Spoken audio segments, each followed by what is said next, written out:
Whoo, whoo, whoo, whoo.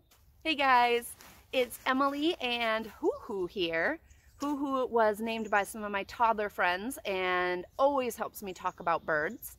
We are out in my backyard because, as you heard, I got to talk to owls last night. It was so fun. So I checked in with a couple of my barred owl neighbors, and Whoo and I are gonna try and look for some owl pellets this morning. See if we can find any sign left behind. Now, talking to those owls really inspired me to send you guys out on your own owl prowl this evening. Our owls in this area will sometimes talk to you if you can get their calls close, and especially this time of year, there's lots of activity going on. So let's do a little talk about owls, make sure we know what we're doing, and then you guys can go out tonight and do a little owl prowling. Our owls are raptors. So they're in a group of birds that includes eagles and vultures, falcons, hawks, and they're known for their sharp talons, sharp hooked feet, very sharp nails, and a sharp curved beak. Now, unlike people who have a fork and a knife to cut up their dinner, owls have to use this hooked beak and these sharp talons because they are carnivores. What's that mean again? They eat meat. So carnivorous birds like the owls need to have special tools to help eat their dinner. Now, on top of being a carnivore with cool tools, these guys are also nocturnal. What's that mean? Yeah, they're active at night. So on top of all those other cool adaptations, owls have to be able to be stealthy at night. So these guys have some tools that we put on in my program when we go out and we want to pay attention to what's going on around us, like owl eyes and big listening ears. We put on deer ears, but that's okay. So our owls have huge, take a look at this picture, huge eyes.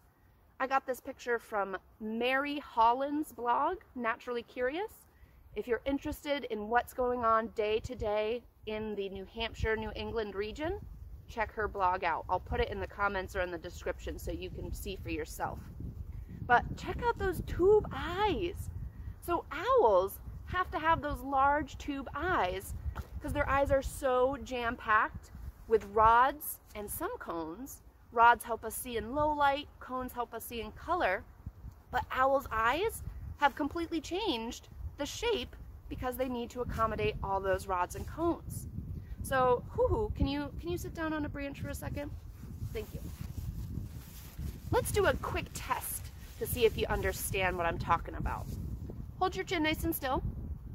Roll your eyes all around. Use your peripheral vision. Use those muscles to roll your eyes. Nice, you can see things around you. Owls can't. Their tube-shaped, huge eyes don't have the muscles to move them around, and they're so big, pop on some owl tube eyes for me, that they can't see to either side of them using peripheral vision like we can. So now if you have your owl tube eyes on, you have to turn your head. Now, most of us know that owls turn their heads, but they don't turn their head in a full circle, 360 degrees. Instead, hey Whoo, they turn their head 270 degrees. Now, my dear sweet friend Whoo can't quite go 270 degrees. That's okay, we still love you. But that would be all the way backwards, stretch it Whoo, and just a little bit more, allowing them to see everything that's going on, even though they don't have eyes like us. They have better eyes. Now their ears are super cool too. This is another picture from Mary Holland's blog, Naturally Curious. And that, excuse me, frog in my throat. That is a barred owl's ear. Look at that. They don't have a big floppy ear on the outside like we do. They have a big ear cavity surrounded by soft, fluffy feathers that will send noise right to their ears. an owl could actually hear a mouse running around underneath like a foot of snow. They have incredible hearing. Now, we know a couple of adaptations about owls. Let's dive into some owls that live around New Hampshire. There are tons more adaptations and features of adaptations that we could talk about. I could go on for days, but I want you to do some research at home. See if you can come up with some more facts, learn a little bit more about owls, and let's learn about who lives around here. So, my neighbors last night, they were barred owls. Look at that beautiful owl. They're named for those brown bars on their chest. And these guys say, who cooks for you? Who cooks for you all? So I'll try it, and then I want you guys to try it at home. You ready?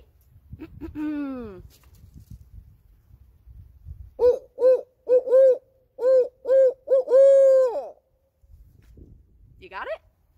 So that's the barred owl call, B-A-R-R-E-D. And you can look for these guys near vernal pools, wetlands, ponds. That's the kind of habitat that they like.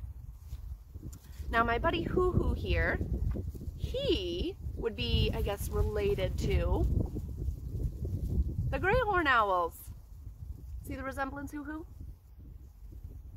Whoo sees the resemblance. So our great horned owls are actually the biggest owls we have native to New Hampshire, and I don't have a great way to explain their call. Just kind of sounds like this. Whoo, hoo, hoo, hoo, hoo, hoo, hoo, but said in an owly kind of way. So I'll try it, then you try it at home.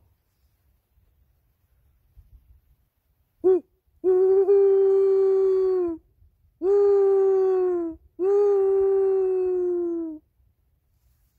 So that's the great horned owl.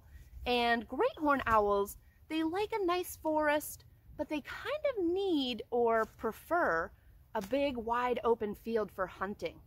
Believe it or not, these guys love to eat skunks. Yeah, stinky, P-U, gross. Sorry, I didn't want to yuck your yum, not polite, but still kind of gross. So look for these guys or listen for these guys in big wide open fields. Now another little friend of mine is the eastern screech owl. These guys are super small and they love to live in tree cavities.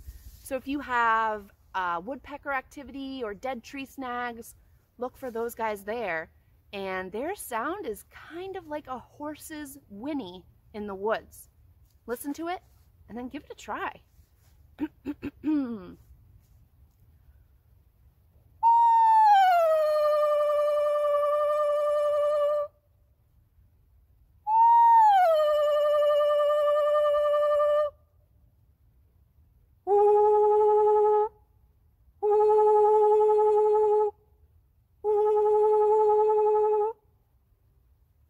Tricky to do.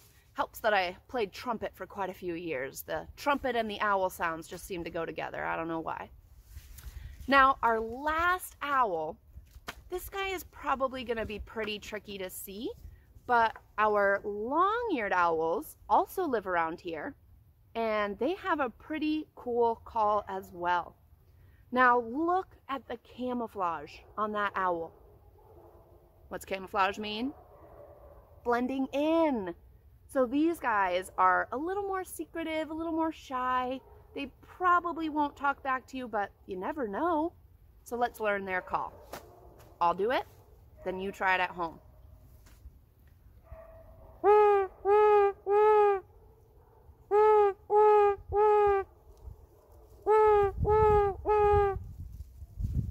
Pretty simple. Now, of course, owls have tons of different vocalizations they use. I just know a couple of them. So you might hear some sounds in the woods at night that you didn't recognize from my calls, but just try mimicking them. Try giving a hoot back. So tonight, head out on an owl prowl, listen for some owl activity, maybe go look for some whitewash on a tree. It's owl poop, owl scat. sorry, we always say scat if we're scientists or naturalists. So whitewash is just owl scat streaming down a tree, owl poop. And if you find some whitewash, chances are there was an owl in that tree, and there might even be an owl pellet at the base. Owl pellet, of course, being owl throw up, not owl poop or scat. So see what you can find out there. Go for an owl prowl. And I'm thinking later today, I am going to tune back in to read one of my favorite books, Owl Moon by Jane Yolen, and I'll read it around the campfire. So if you want a little campfire story reading before you head out on your owl prowl, tune back in. But good luck, guys. Go talk to some owls, and I'll see you soon.